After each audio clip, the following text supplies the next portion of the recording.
ఇంట్లో పారిజాత మొక్క ఉంటే దుష్ట శక్తులు దూరమై సానుకూల శక్తులు పెరుగుతాయి.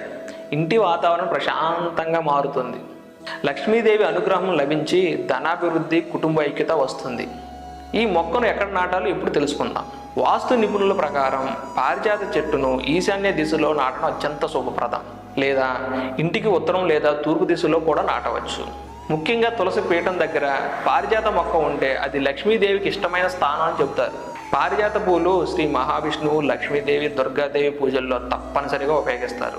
ఇలా పూజలో ఉపయోగిస్తే దేవదేవతల ఆశీస్సులు కలుగుతాయని నమ్మకం. దీనివల్ల ఆరోగ్య ప్రయోజనాలు కూడా ఉన్నాయి. పారిజాత పూలతో చేసిన కషాయం షుగర్ లెవెల్స్ తగ్గించడంలో సహాయపడుతుందట. ఇక పారిజాత చెట్టు ఆకులు, కొమ్మల పొడి మలేరియా, కీళ్ళ నొప్పులకు ఉపశమనం ఇస్తుందని ఆయుర్వేదం చెబుతుంది. కాబట్టి మీ ఇంట్లో పారిజాత మొక్క ఉంటే అదృష్టం, ఆరోగ్యం, ఐశ్వర్యం, లక్ష్మీదేవి కృప కలుగుతాయి. ఓం శ్రీ మహాలక్ష్మి నమః. ఈ వీడియో నచ్చితే ఖచ్చితంగా లైక్ చేసి